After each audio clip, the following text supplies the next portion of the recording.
আসসালামু আলাইকুম। আজকে আমি কামিজের ঝোল কত ইঞ্চি নেবেন সেই মাপটি দেখাবো। কত ইঞ্চি বডির জন্য কিভাবে এই ঝোলের মাপটি নিতে হয় সেই মাপটি আজকে আপনাদেরকে দেখাবো। সাধারণত কামিজের এই ঝোলের মাপটি কোমরের মাপের অনুযায়ী নিতে হয়। এই কোমরের মাপ ছাড়া যদি এই ঝুলের মাপ নেওয়া হয় তাহলে কিন্তু এই ঝুলের মাপ অ্যাকুরেট নাও হতে পারে, কারণ এই কোমরের মাপ আর বডির মাপ কারো কারো ক্ষেত্রে কিন্তু এক হয় না, কোমর বেশি হয়।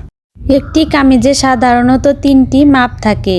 এইটি হচ্ছে বডির মাপ, এটা পেটের মাপ ও এটা কোমর বা হিপের মাপ। অনেকের ক্ষেত্রে এই বডির মাপ এবং এই কোমরের মাপ এক হয়, আবার অনেকের ক্ষেত্রে এই হিপ বা কোমরের মাপ বেশি হয় বডির মাপের চেয়ে। তাই কামিজের ঝুলের মাপটি অ্যাকুরেট নিতে চাইলে এই কোমর বা হিপের মাপ অনুযায়ী ঝুলের মাপটি নিতে হবে। এখন আমি কামিজের ঝুলের মাপটি নিব, তাই প্রথমে যে হিপ যতটুকু আছে ততটুকু এখানে নিয়ে নিব। এখানে আমার কোমর আছে 9 ইঞ্চি। এই 9 ইঞ্চি আমি এখানে প্রথমেই নিয়ে নিব। আপনাদের বোঝানোর সুবিধার্থে কিন্তু আমি ভিডিওটি বেশি টানছি না, আস্তে আস্তে দেখাচ্ছি।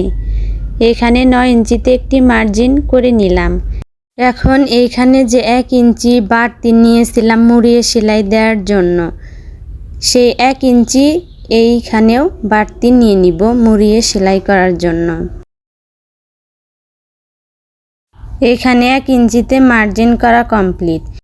এখন যদি কেউ কামিজের স্বাভাবিক ঘের নিচে পছন্দ করে তাহলে এই মার্জিন থেকে 2.5 ইঞ্চি নিতে হবে।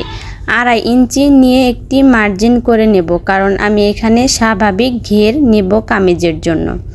আর যদি কেউ একটু বেশি ঘের পছন্দ করে তাহলে এই মার্জিন থেকে 3 ইঞ্চি নিতে হবে। এই মার্জিন থেকে 3 ইঞ্চি নিতে হবে যদি একটু বেশি পছন্দ করে।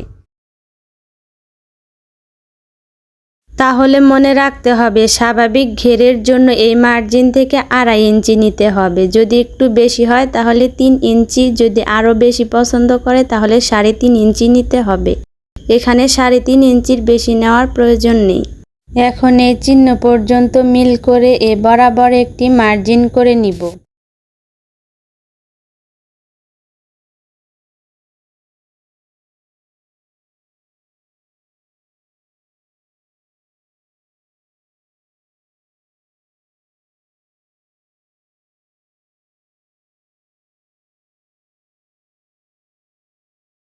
ভিডিওটি কেমন লাগলো তা অবশ্যই কমেন্টে জানাবেন, আর এই চ্যানেলে নতুন হয়ে থাকলে সাবস্ক্রাইব করে পাশে থাকবেন।